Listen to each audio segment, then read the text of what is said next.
Si me llegan a escuchar, me interrumpe, por favor, porque es que hay un poco estable mi internet. Pero voy a proseguir. Bueno, buenas tardes, compañeros. Nosotros somos el equipo 5. Nos tocó nuevamente.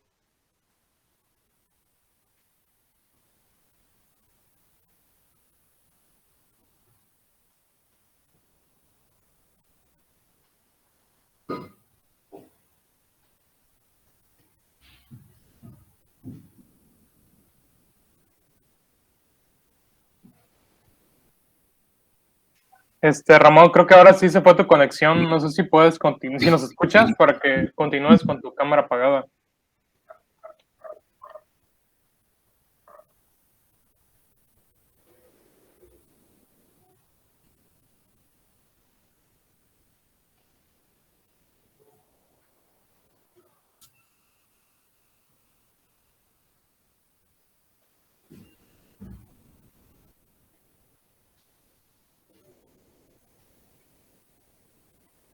Bueno, ¿me escucha? Ahora sí, Bueno, ya sí te escuchamos, José bueno, Ramón. disculpe, es que ando un poco inestable mi internet. ¿Me estás presentando, José Carlos? Disculpa. Sí, amigo, estoy en la primera diapositiva aún. Bueno, Sí, sí.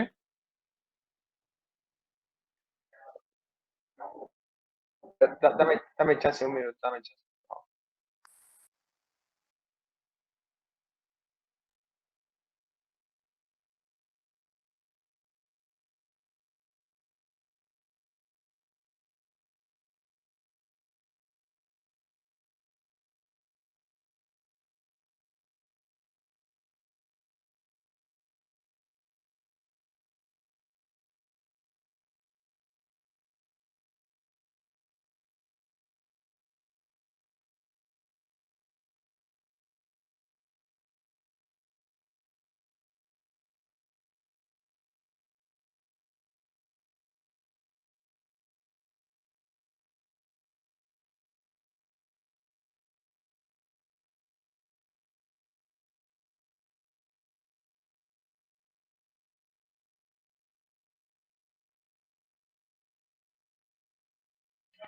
Bueno, ¿ya se me escucha, doctor?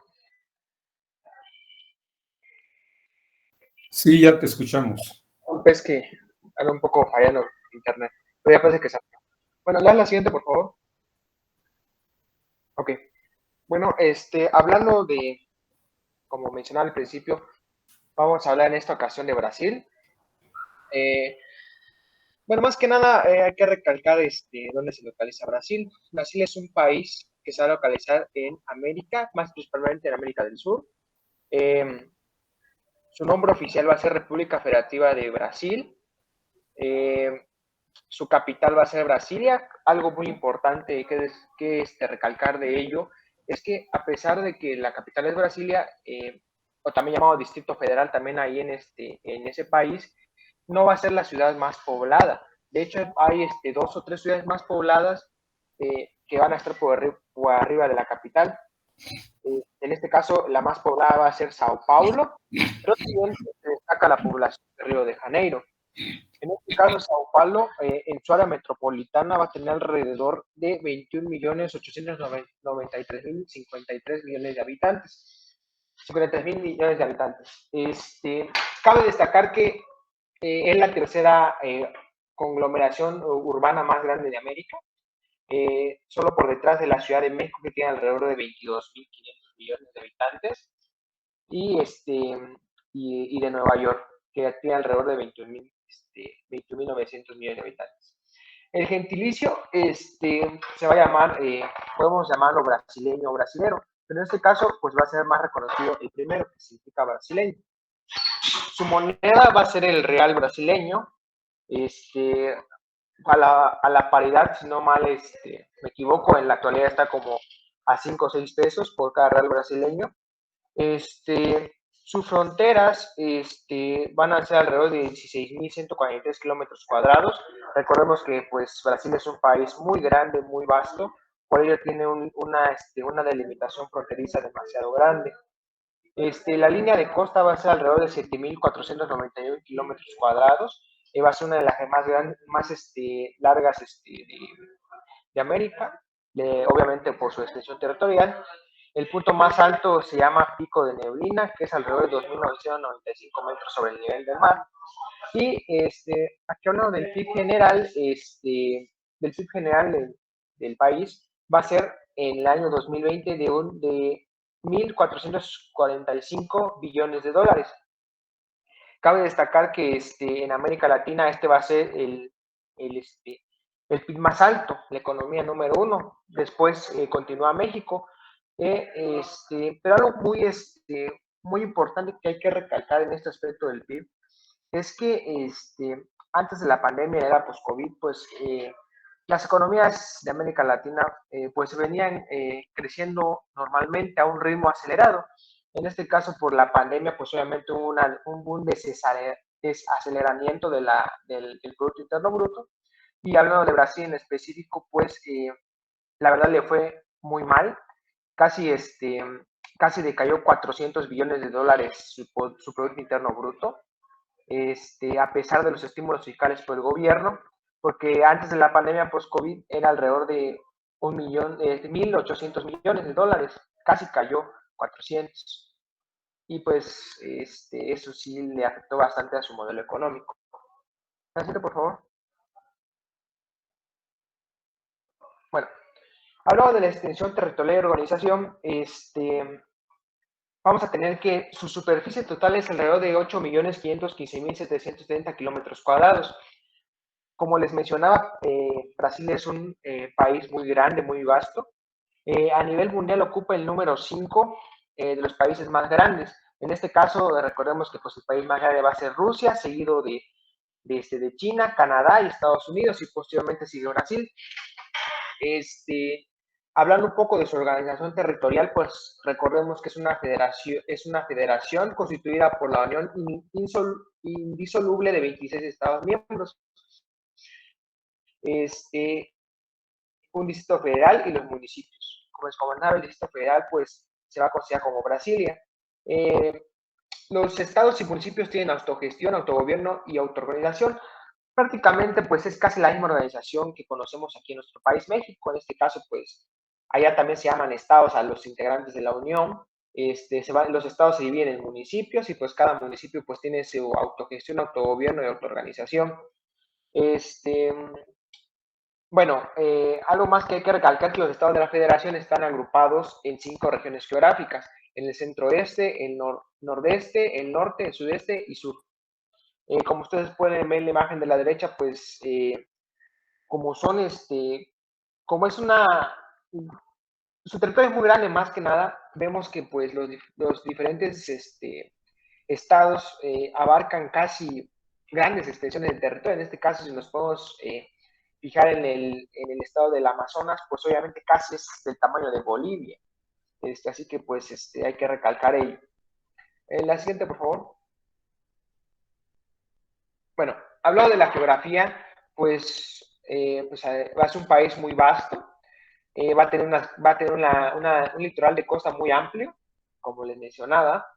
Y debido a esta gran amplitud del territorio brasileño, pues va a compartir frontera con casi todos los países de América, de América del Sur. En este caso destaca Argentina, Paraguay, Bolivia, Perú, Colombia, Venezuela, Surinam, Guayana y Guayana Francesa. La topografía incluye cerros, montañas, planicies, mesetas y cerros. Algo también que hay que recalcar es que pues Brasil es considerado una de las grandes reservas de agua dulce del mundo, debido a que pues tiene un amplio sistema hidrográfico que se conecta a través de ríos y cuencas, y el río principal es el Amazonas. En este caso, pues va a ser el río más grande del mundo, con alrededor de 6.937 kilómetros cuadrados. Y uno de los territorios más accidentados en el área hidrográfica va a ser las cataratas de Iguazú, que va a ser que va a compartir frontera con Argentina y Paraguay. Como ustedes pueden ver en las imágenes de la derecha, pues obviamente ahí está el territorio con todos los ríos distribuidos a través del territorio, las cataratas de Iguazú y una foto del río Amazonas. Cuenta con 6 Bueno, cuenta con la selva tropical más grande del mundo, que es la amazónica. En este caso, algo que hay que recalcar en este aspecto es que recordemos que pues, Brasil es considerado un país megadiverso por toda la cantidad de materia prima y por toda la biodiversidad biológica que alberga en la selva amazónica, que va a ser la más grande del mundo. Y pues debido a ello, pues también es un país muy rico en aspecto de importación y de exportación, perdón, de materias primas, en este caso maderas, todo lo que tenga que ver con el área de la forestación. Pero también esto es un punto negativo porque pues obviamente se está deteriorando este punto importante que es la selva amazónica, considerada como uno de los lugares biológicos más importantes del mundo y pues obviamente ocasiona su deterioro. Cuenta con 6 tipos de climas tropicales: el ecuatorial, el semiárido, el tropical de altitud, el templado y el subtropical. La siguiente, por favor. Bueno, la forma de gobierno, pues la Unión se va a conformar por los estados del Distrito Federal y los municipios, que son las esferas del gobierno. La clásica división que, como les mencionaba, comparte con nuestro país, que va a ser la división del poder en 3 ámbitos, que va a ser el ejecutivo, el legislativo y el judicial, y que pues va a estar establecida por la Constitución. Todos los miembros del Poder Ejecutivo y Legislativo son los elegidos directamente por la población, por el pueblo, y los jueces y otros funcionarios judiciales son nombrados tras un examen de admisión. El presidente es el jefe del Estado y es elegible por un periodo de 4 años. Algo que es importante aquí es que allá se permite la reelección por un periodo consecutivo, es decir, que el presidente puede gobernar alrededor de 8 años si consigue la reelección. El Congreso Nacional es la legislatura bicameral de la Federación, compuesto por la Cámara de Diputados y por el Senado Federal. Su presidente pues, va a ser Jair Bolsonaro, es de ideología de derecha, y cabe destacar que pues, es el primer presidente de derecha que ha tenido Brasil desde los años 80, ha tenido un gobierno de izquierda y pues este presidente va a ser el primero de derecha. Como ustedes pueden ver también en las imágenes del lado derecho, pues vemos los palacios sedes de los poderes. En el primero, de más arriba, tenemos que es el Palacio de Platino, que va a ser la residencia del Poder Ejecutivo. Abajo es la sede del Poder Legislativo y por último el Poder Judicial. El asiento, por favor. Bueno, y algo muy importante que hay que hablar de la economía de Brasil, porque en ello se sustenta el modelo de salud, pues de acuerdo con el Fondo Monetario Internacional y el Banco Mundial, Brasil es la mayor economía de América Latina y la segunda del continente, solo por detrás de Estados Unidos. La novena economía a nivel mundial, según su PIB nominal. Cuenta con varios sectores económicos, perdón. Algo que es muy importante aquí es que su actividad económica se va a basar principalmente en la actividad agrícola, la minera, la manufacturera y el ramo de servicios, así como un gran mercado de trabajo. Los principales productos de exportación incluyen aeronaves, equipos electrónicos, automóviles, alcohol, textiles, calzado, hierro, acero, café, el jugo de naranja, soya y el Cornet Beef. Forma parte de un grupo de economías nominadas llamadas BRICS, que englomera a Rusia, a Sudáfrica, a China, y que pues, según estimaciones, van a ser un importante sector económico en el futuro. Es importante también mencionar que pues Brasil es una economía emergente, al igual que la mayoría de los países latinoamericanos, y pues obviamente también su economía se basa en el sector de inversiones. En este caso, pues vemos que por la pandemia por COVID-19, pues obviamente esa inversión se desaceleró, afectó a la economía muy drásticamente, y pues debido a su gran población que tiene, pues obviamente también hubo un poco del deterioro de su salud.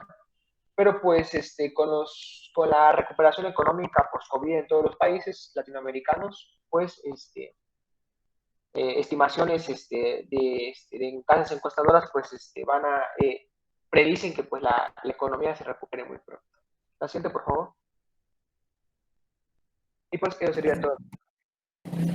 Bueno, yo les voy a hablar un poco acerca de lo que es la población, empezando por el número de habitantes, que Brasil ocupa en el ranking mundial entre el quinto y el sexto lugar, dependiendo los rankings que busquen, solamente por debajo de países como China, India, Estados Unidos, Indonesia y Pakistán. Bueno, la población actual consultada hasta el día 6 de octubre a las 2 a.m. Es una población de 215.217.657 habitantes, en los cuales hay una pequeña predominancia femenina de 4 millones aproximadamente de habitantes, en diferencia entre la masculina y la femenina. Los nacimientos este año son de 2.463.381. Y los nacimientos el día de hoy hasta las 2 de a.m. eran de 726 aproximadamente. Las muertes este año son de 985.027, que estos sobre todo aumentaron debido a la pandemia del COVID-19. Igual, la migración neta este año fue de 3.256. Y el crecimiento poblacional, hay una media, un estándar que fue aproximadamente de 1.481.610. Siguiente, por favor.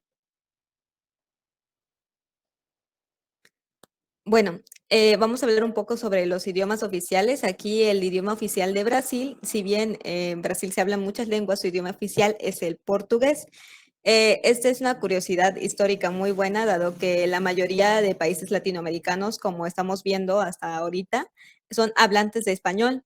En Brasil, el problema fue que hubo una conquista de Portugal hacia este lugar que propició que su primera lengua o su lenguaje oficial fuera el portugués. Bueno, el portugués va a representar aproximadamente más de 200 millones de hablantes, que va a ser un 99% de su población, pero también vamos a ver que en Brasil se va a hablar también el español sobre todo porque se tiene que aprender desde la preparatoria, porque tiene que tener relaciones comerciales con los demás países que la visitan.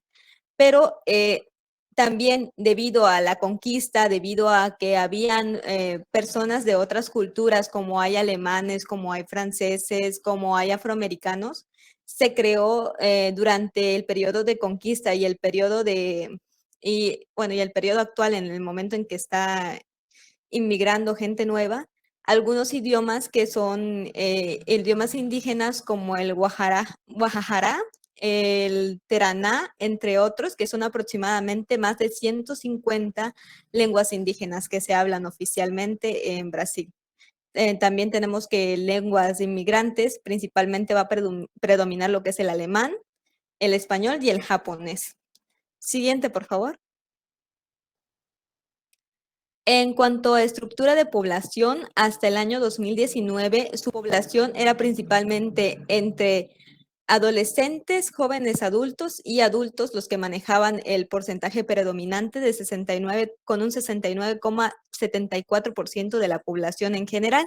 Y la población más débil o en minoría eran las personas mayores de 64 años con aproximadamente 9,25%. Siguiente.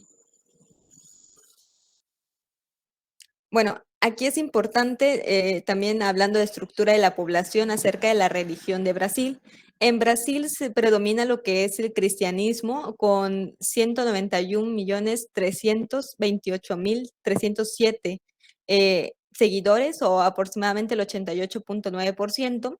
También el ateísmo le sigue con un 7,9% y religión popular con 2,8% y otras religiones con 0,3%. Esto es importante dado que, como les había dicho, es un país es multicultural el país, entonces hay muchas poblaciones pequeñas y existen otros tipos de religiones que también deben ser consideradas como el Umbanda, el Candomblé, que son religiones que se encuentran también y que son predominantes en esta área. También vamos a ver que otra parte importante de la estructura de la población es el desempleo, que hay aproximadamente una tasa de desempleo de 13,9% en el 2020 y de 11,0% en el 2019. Lamentablemente, la tasa de desempleo actual no está todavía en las páginas oficiales, pero se hizo una aproximación de que aumentó un 4% debido a la pandemia global.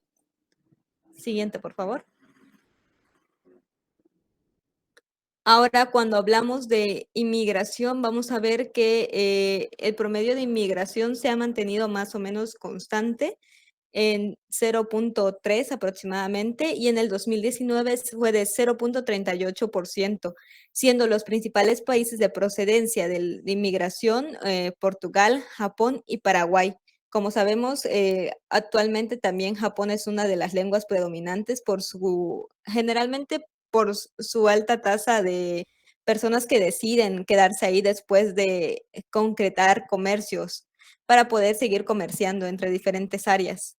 Los inmigrantes hombres en el 2019 eran aproximadamente de 435.661 y las inmigrantes mujeres eran de 371.345. Siguiente, por favor. Ahora, esto es muy importante ya que son tasas de pobreza de antes y después de la pandemia. ¿Qué sucede? Que las tasas, como les había dicho mi compañero José, lamentablemente la pandemia golpeó muy, muy duro a lo que fue Brasil, especialmente en su economía, por lo que también hubo un poco más de desempleo. Vamos a ver que en Brasil se trató de aprobar un presupuesto para las personas que habían sido afectadas, pero aún así la tasa de desempleo fue bastante, bastante alta. Si podemos ver aquí los números, vemos que fluctúan bastante. Y en 2019 aproximadamente había una tasa de desempleo del 10.97% y en el 2021 hay una tasa de desempleo de 12.83% aproximadamente.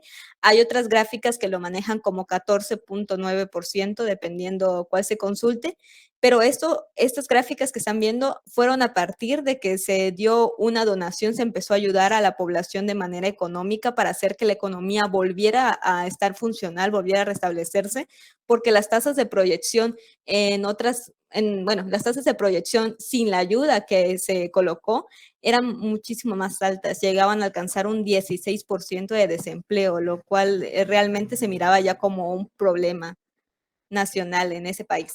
Siguiente, por favor. Ahora, en cuanto a la esperanza de vida de un brasileño al nacer desde 1940 hasta el 2019, podemos ver que ha mejorado considerablemente, llegando actualmente a 76.6 años de vida. Siguiente. Y ahora, en cuanto a composición por edades, vamos a ver que el predominio de edades se va a encontrar entre un periodo de 30 a 34 años. Generalmente, esto va a tener un predominio igual un poquito más alto de las mujeres con 8.639.595 y los hombres con 8.623.220.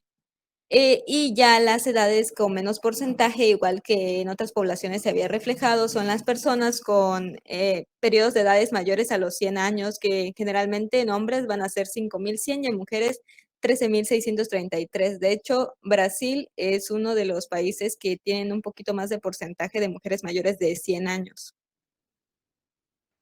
Siguiente, por favor.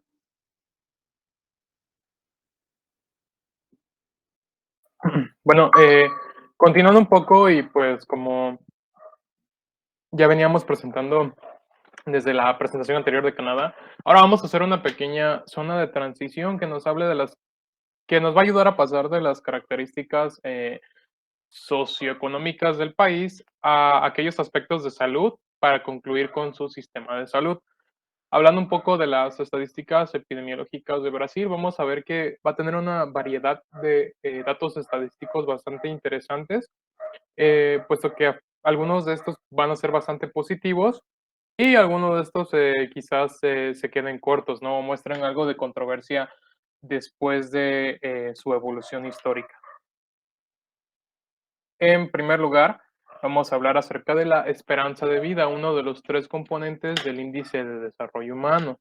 Estos datos son extraídos del Banco Mundial, absolutamente todas las estadísticas que les voy a presentar, a excepción de las tasas de mortalidad, pero vamos a hablar de ello más adelante.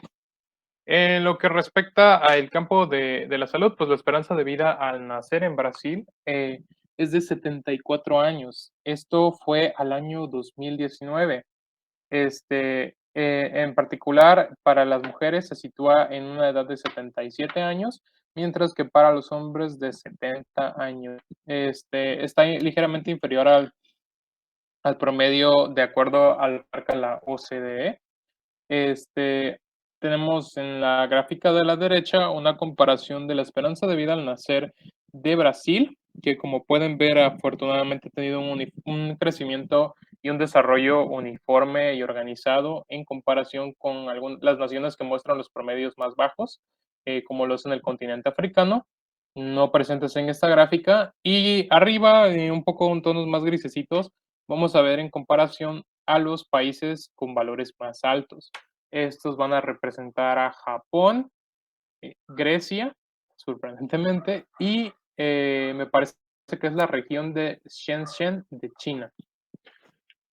En lo que respecta al índice de desarrollo humano, ya las otras dos características que íbamos a estar hablando nos van a ser el PIB per cápita y la tasa de alfabetización.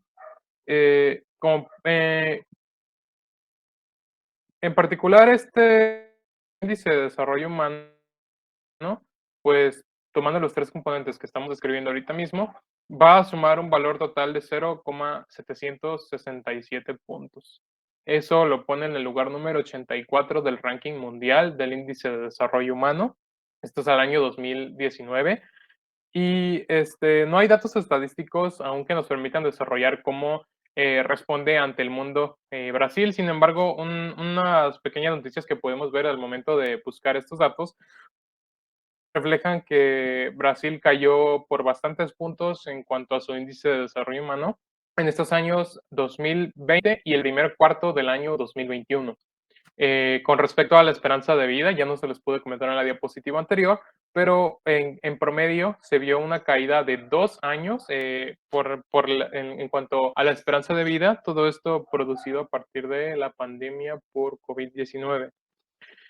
Ya dejando un poco la generalidad desde del índice de desarrollo humano y la esperanza de vida, y entrando un poco más en detalle a las tasas de alfabetización, pues podemos observar que las tasas son bastante altas. Esto es bastante bueno para Brasil, puesto que lo pone en el lugar número 1 en cuanto a la tasa de alfabetización de la América Latina, así como del continente americano. Desafortunadamente no hay datos de las tasas de matriculación de tanto años esperados como los años reales, debido a que los países en vías de desarrollo, la estadística que se toma en cuenta para medir el índice de desarrollo humano va a ser la tasa de alfabetización y no la tasa de matriculación. Entonces, como podemos ver, los datos más bajos, van a estar a nivel de la tasa de alfabetización en adultos y van a compartir una estadística bastante similar cuando las dividimos entre el sexo femenino y masculino, puesto que esta estadística nos lleva a un valor de 93%, el cual es bastante alto realmente. Y si comparamos a los jóvenes, los cuales van a compartir una tasa de alfabetización del 99,20%. Esto es muy interesante debido a que únicamente el 0,8% de la población no parece cumplir con el criterio para completar una tasa de alfabetización al 100% en la población joven. En mujeres y hombres jóvenes, nosotros podemos ver cómo estos valores encuentran en 99,43%, una estadística aún mayor para las mujeres jóvenes, mientras que en los hombres jóvenes van a tener una del 98,98%. Con respecto al PIB, Producto Interno Bruto per cápita, pues Ramón ya nos había comentado de manera muy efectiva que Brasil ha decaído en sus últimos 2 años. Desafortunadamente, los valores que lo comparan con el resto del mundo únicamente llegan hasta el año 2019.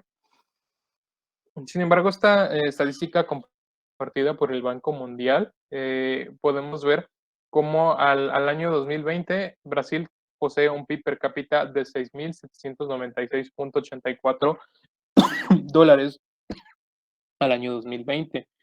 Esto refleja un retroceso enorme en comparación a el crecimiento exponencial que estaba experimentando en la década de los años 2010. Y en particular va a representar una caída del 20% comparada a las caídas de aproximadamente 10% que experimentaban durante los últimos 5 a 6 años. Acá podemos comparar otro país de América Latina que muestra fluctuaciones igual interesantes, que es el país de Argentina, hasta el año 2020, y el país de China hasta el año 2020, en donde podemos observar igualmente una caída, sin embargo, un desarrollo considerablemente similar al del país de Brasil. Una imagen más que les quería mostrar es esta que representa la tasa de alfabetización a lo largo de los años, el cual muestra un desarrollo casi horizontalizado. Esto nos da a entender que la alfabetización fue un reto bastante amplio presentado por parte de Brasil durante los últimos 40 años.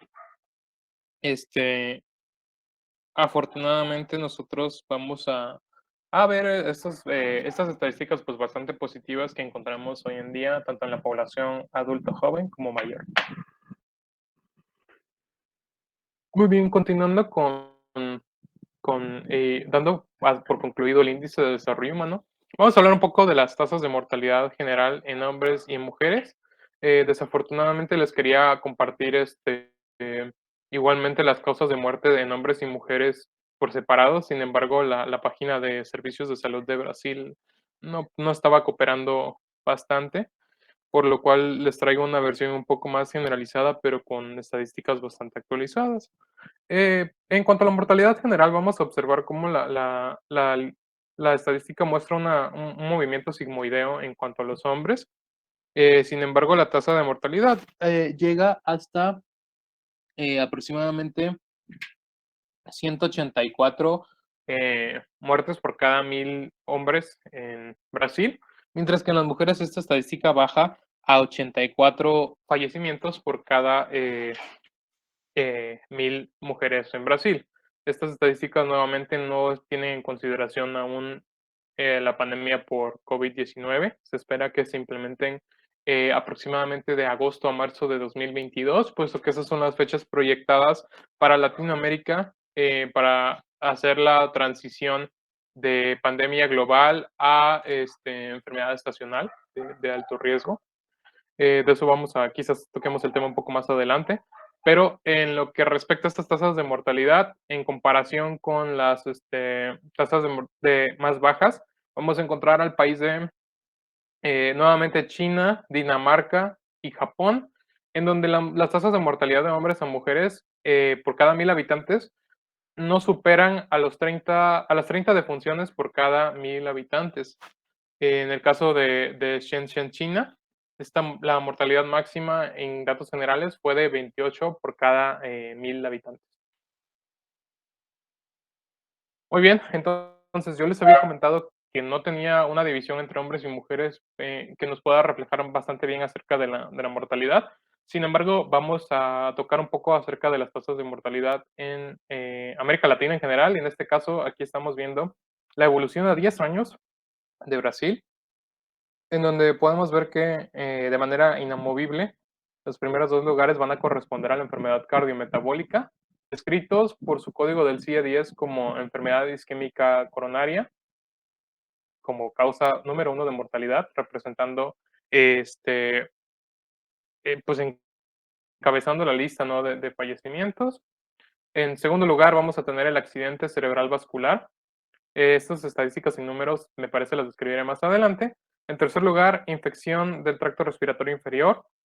En cuarto lugar, y esta evolucionó y tuvo un intercambio con el quinto lugar del año 2009-2019, la enfermedad pulmonar obstructiva crónica y la violencia interpersonal. Esta ha disminuido en el año 2019, es uno de los presuntos logros del presidente Bolsonaro. Con respecto a la posición número 6 y un crecimiento escalonado, tenemos al de la diabetes mellitus y los desórdenes neonatales. que ocupaban el lugar número 6 en el año 2019, sin embargo, hoy en día ocupan el lugar número 13, un lugar bastante discreto en la actualidad. En la posición número 7, a la actualidad vamos a encontrar la enfermedad de Alzheimer, que se encontraba en el lugar número 9 en el año 2009, hace 12 años. En el lugar número 8, conservando su posición, vamos a tener las lesiones por tráficos automovilísticos. En el lugar número 9 vamos a tener a la enfermedad crónica, enfermedad renal crónica. Y en el número 10 vamos a tener a la cirrosis hepática. Como podemos ver, el sistema de salud de Brasil ha tenido un enfoque bastante importante en el trastorno de enfermedades congénitas, en los trastornos congénitos, puesto que se logró disminuir la incidencia por un 41%, el cual es uno de los, pues, una de las varianzas más grandes que hemos encontrado con respecto al cambio de la transición epidemiológica en América Latina. Realmente nosotros, comparando con los otros sistemas de salud que hemos visto, pocos han logrado haber hecho un movimiento bastante grande. Sin embargo, como podemos ver más adelante, las causas de mortalidad están cambiando al año 2021. Y como comentaba mi compañera Alejandra, en cuanto a la mortalidad, a la fecha del año 2021, estos datos son actualizados hasta las 6 de la tarde del día de hoy, 6 de octubre. Vamos a tener que, en primer lugar, la mortalidad por COVID-19 ha generado a 598.871 defunciones, y seguida por las enfermedades que prácticamente ya habíamos visto anteriormente en la gráfica. No hay un cambio muy pues interesante. Quizás solo valdría la pena ver esa sustitución entre la enfermedad de Alzheimer y las neoplasias en el lugar número 6. Nuevamente descrito, todo lo demás tiene el mismo orden, como podemos ver: la enfermedad coronaria isquémica, la enfermedad cerebral vascular, influenza y neumonía, que en la estadística anterior lo habíamos visto como infecciones del tracto respiratorio inferior. La diabetes mellitus ha mostrado un ascenso bastante importante, y así como lo son los casos de violencia, accidentes de tráfico, neoplasias y enfermedades pulmonares. Todas estas estadísticas palidecen en comparación con el COVID-19. Esta estadística fue sacada de causas de muerte mundiales.com. Esta estadística ha estado funcionando en conjunto con los datos de la Organización Mundial de la Salud y el Banco Mundial desde el inicio de la pandemia por COVID-19, tomando más relevancia por ello, por lo cual estos datos reflejan mortalidad día con día, desde el mes de marzo de 2020 hasta pues el día de hoy a las 6 de la tarde, hora Brasil, de 2021.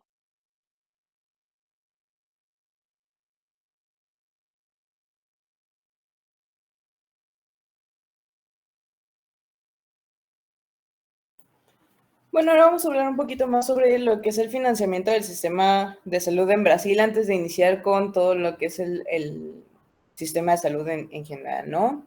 Vamos a ver lo básico. Entonces, le das a lo siguiente, por favor.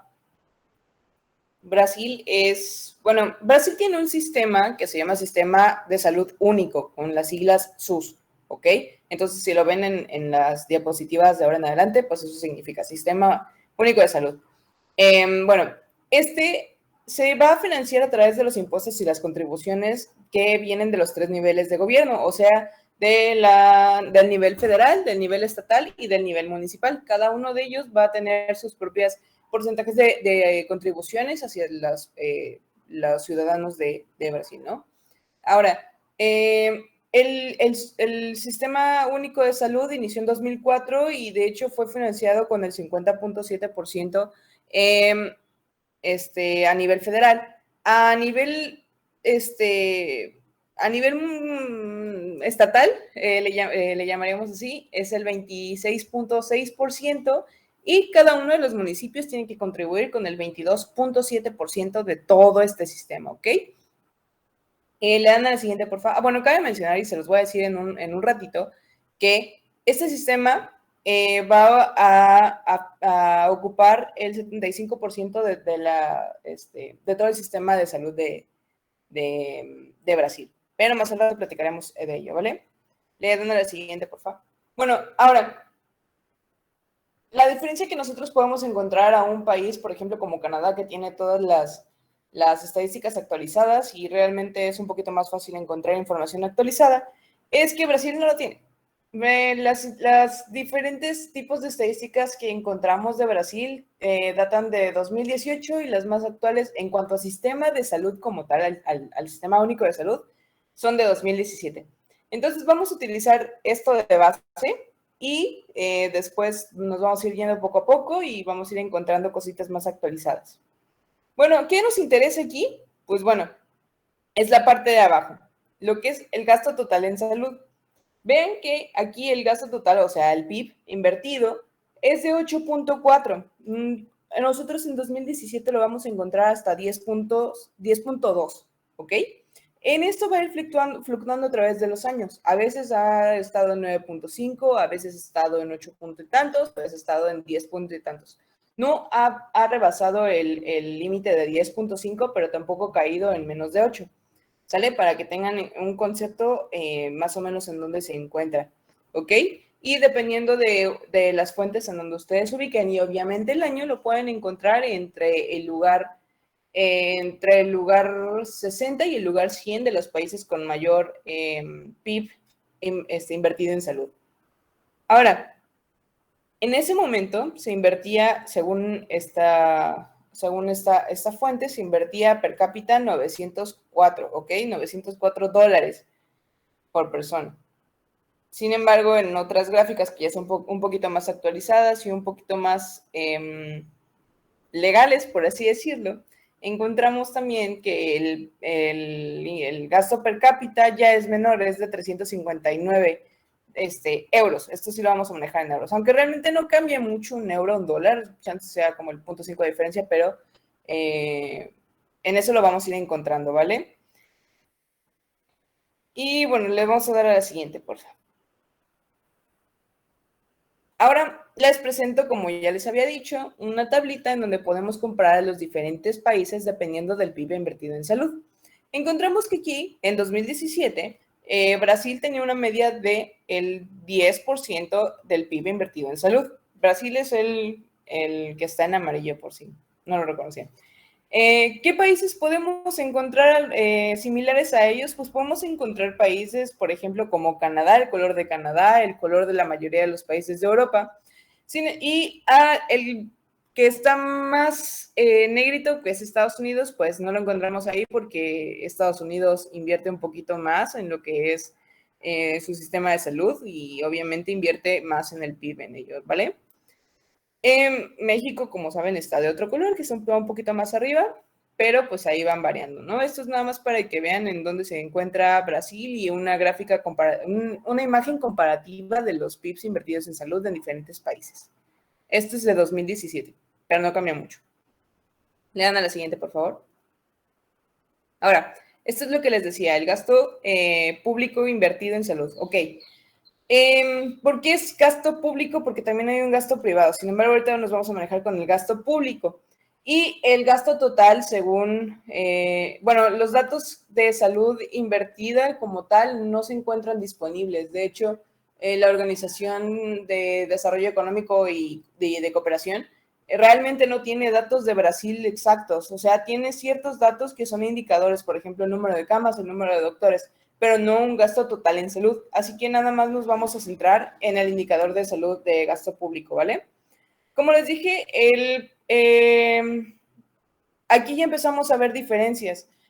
El PIB invertido en salud obviamente va subiendo cada vez más, como les habíamos dicho. Aquí manejan diferentes tipos de porcentajes. En la gráfica pasada, bueno, en la imagen pasada les dije que llegaba en 2008 alrededor de 8.4, pero aquí ya vemos un PIB de 9.37 en 2008.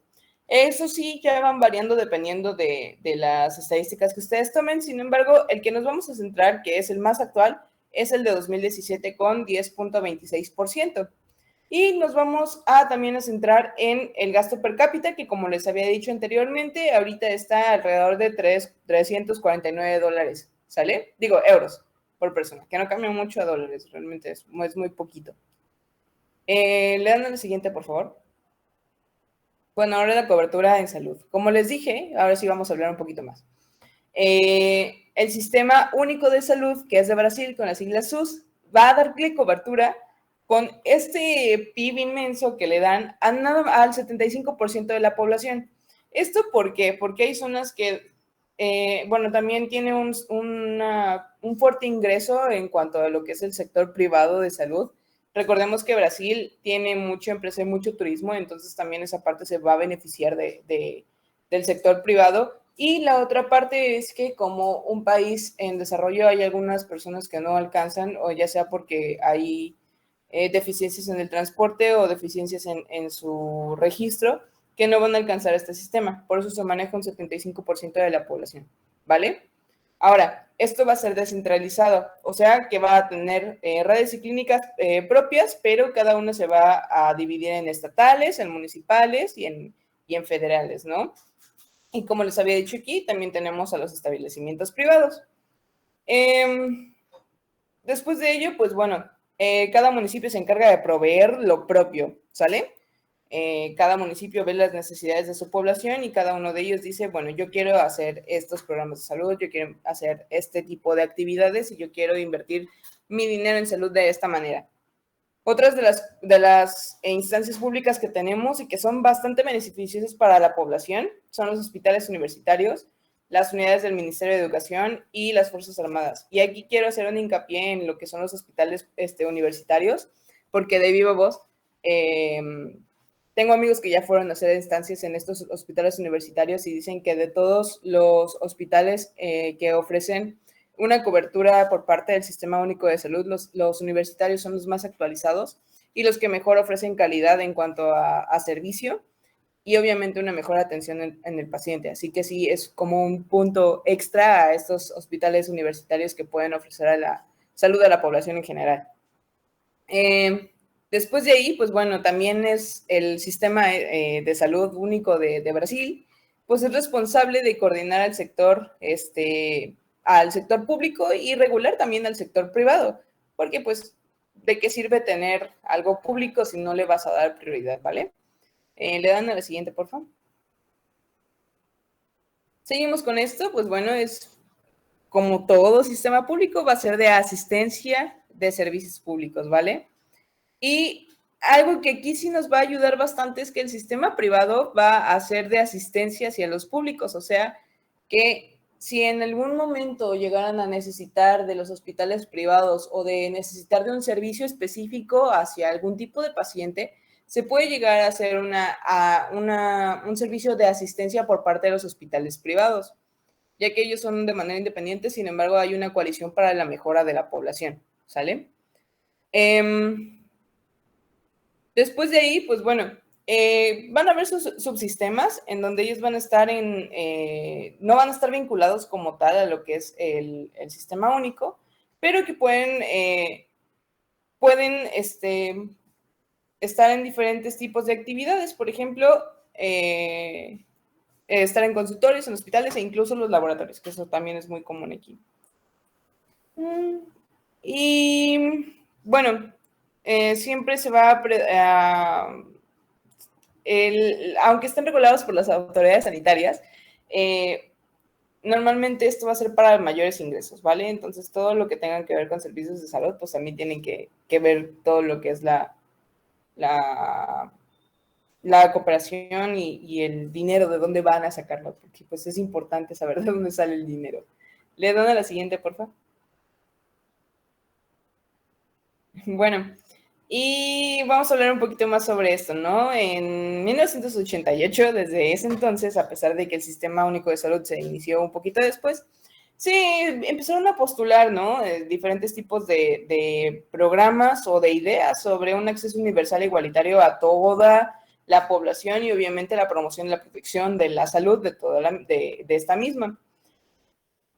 Bueno, también estos se encargaron principalmente de la vigilancia epidemiológica y sanitaria y el control de enfermedades transmisibles, porque recordemos que Brasil, por ser una zona ecuatoriana y por tener una de las mayores reservas de humedad gracias a su selva, va a tener muchas enfermedades transmitidas por mosquitos y obviamente también por otros medios como son el agua y la comida contaminada.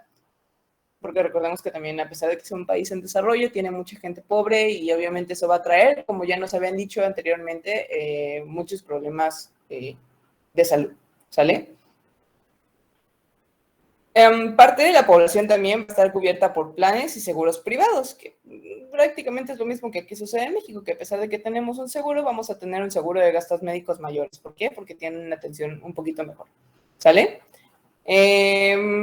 Como les dije, pues los sistemas de salud y las Fuerzas Armadas, tanto de los hospitales universitarios y del Ministerio de Salud, pues van a estar presentes y cada uno de ellos va a tener una población en especial. Y el de las Fuerzas Armadas, pues como aquí en México, atienden a los militares y a sus familias. Dale al siguiente.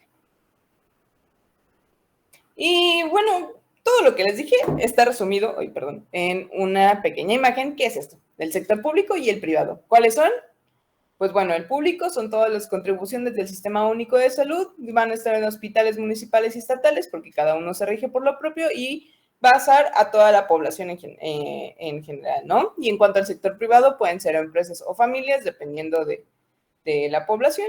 Estos van a estar en el sistema complementario y pueden proveer servicios o proveedores privados sin fines o con fines de lucro, ¿vale? Y pues, si es privado, tienen que pagar, entonces va a ser una población que pueda pagarlo.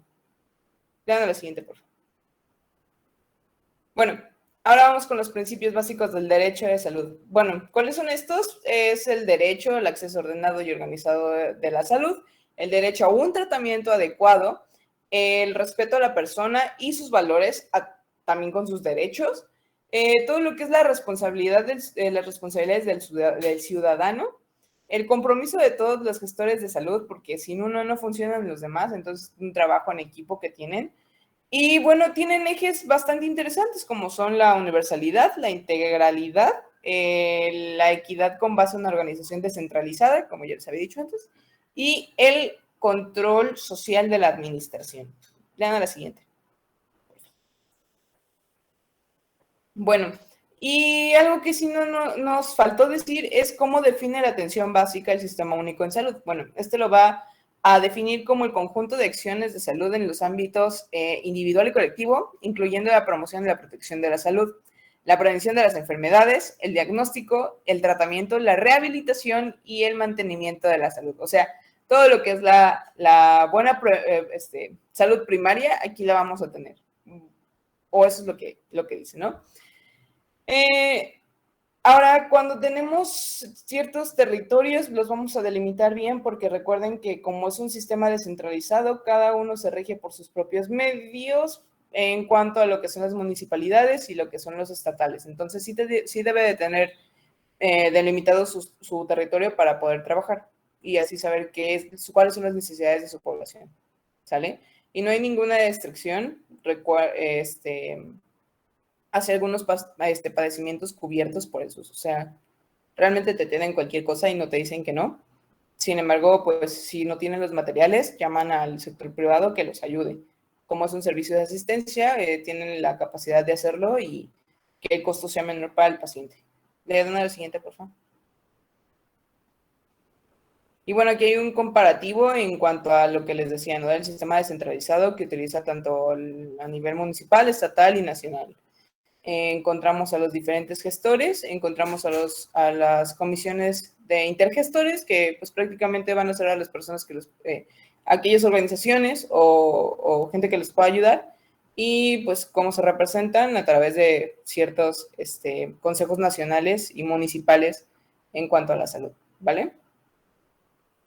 Le dan lo siguiente, please. Y bueno, en resumen, de todo lo que vimos, Brasil cuenta con 191.5 millones de habitantes, el 82.8% van a estar en zonas urbanas, El 48% de ellos va a estar concentrada en 4 de las 27 entidades de todo el país, o sea, Sao Paulo, Minas Gerais, Río de Janeiro y Bahía, ¿no? Entonces, pues aquí estos van a estar y es muy fácil, de hecho, tener este tipo de concentraciones porque pues, no necesitamos tener una, a pesar de que sí se ha descentralizado, la mayoría se ocupa en un espacio, entonces también le hace un poquito de favor al sistema de salud. Gana la siguiente, por favor. Como les dije, el 75%, y el sector privado, pues hay dos, ¿no? El sistema de atención suplementario, que es el que va a ser de asistencia, y cuando va a ser de desembolso directo, que es aquellos que tienen el dinero para desembolsarlo. Le dan, por favor, la siguiente. Esta imagen, pues ya la habíamos visto, cómo va a funcionar todo, el sistema sector privado, el sector público, y hacia quiénes están dirigidos. Le dan a la siguiente. Y ya. Eso es Brasil.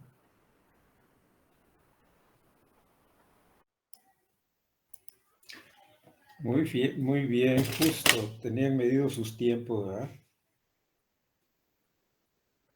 Casi, Doc. Sí, excelente. Muy bien, pues yo creo que con todo lo que nos han dicho, creo que podemos hablar de un buen sistema de salud, ¿verdad? Se puede interpretar como un buen sistema, hay descentralización, universalidad, equidad, pues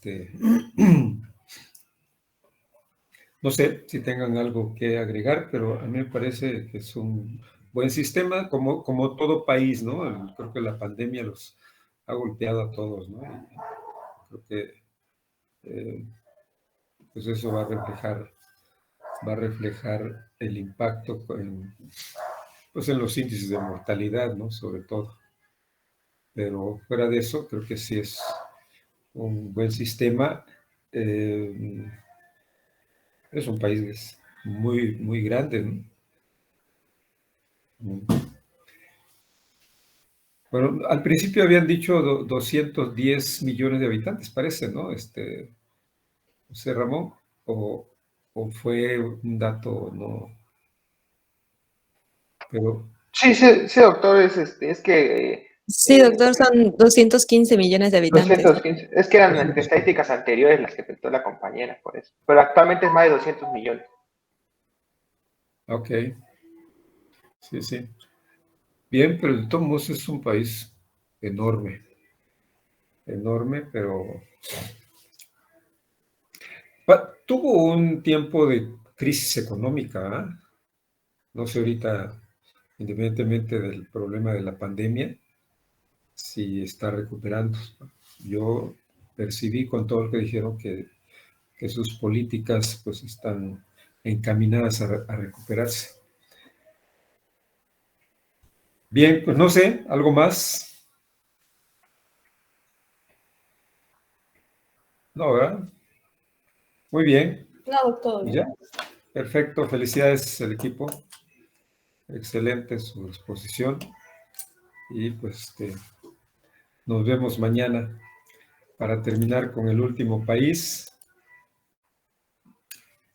México, y vamos a ver qué nos dicen mañana, ¿no? Cómo está la situación en México con respecto a su modelo.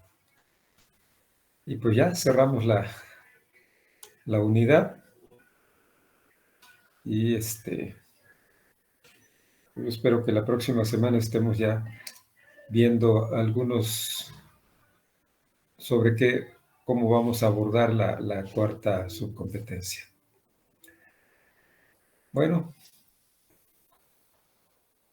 nos vemos mañana, jóvenes, cuídense.